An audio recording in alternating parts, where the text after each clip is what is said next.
Hi hello friends, welcome back our channel. நம்ம evening routine தான் பார்த்துட்ருக்கோம்.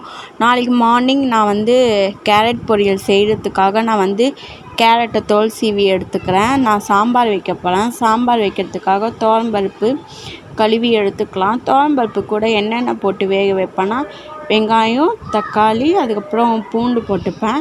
மஞ்சத்தூளும் கொஞ்சோண்டு புளியும் போட்டுக்கலாம். இது கூட வெந்தயமும் சேர்த்துக்கலாம். வேக வைக்கிறதுக்கு முன்னாடி நம்ம துவரம்பருப்பில் ஒரு ஸ்பூன் எண்ணெய் விட்டு வேக வச்சோன்னா நல்லா பொலன்னு துவரம்பருப்பு வெந்துடும். நல்லா சாஃப்டாகவும் வெந்து வந்துடும் துவரம்பருப்பு. அதுக்காக நான் இது கூட ஒரு ஸ்பூன் எண்ணெயும் சேர்த்துப்பேன். இது ஒரு சின்ன டிப்ஸு, ஏன்னா ட்ரை பண்ணி பாருங்கள், நல்லா இருக்கான்னு சொல்லுங்கள். இப்போ நான் ஈவினிங் இது கூட சாம்பார் வச்சுட்டு டிஃபன் இட்லி செஞ்சுருவேன். இட்லி சட்னி அரைச்சிப்பேன்.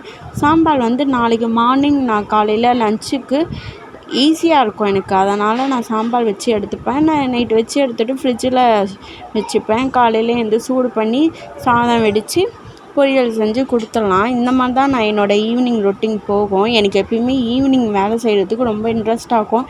அப்போ தான் ஏதோ டப்புன்னு வேலை செஞ்சு எடுத்த மாதிரி இருக்கும். கேரட்டும் சீவி எடுத்து வச்சுப்பேன் ஃப்ரிட்ஜில் பொரியல் பண்ணுறதுக்காக. நாளைக்கு லன்ச் பாக்ஸும் டிஃபனும் நாளைக்கு இது தான். காலையிலேருந்து இட்லியும் சாம்பாருக்கு இட்லி ஊற்றி எடுத்துக்கலாம். அதுவும் ஈஸியாக இருக்கும். நைட்டுக்கு நம்ம சட்னிக்கு ரெடி பண்ணி வச்சுருவேன். சட்னியும் இட்லியும் நைட்டுக்கு. நாளைக்கு சாம்பாரும் இட்லியும் இதை வச்சு மேனேஜ் பண்ணிவிடுவேன். அதே போல் பார்த்திங்கன்னா, இப்போ சாம்பார் தாளிக்கிறதுக்கு கடுகு, வெந்தயம் போட்டுப்பேன், சீரகம் போட்டுப்பேன்.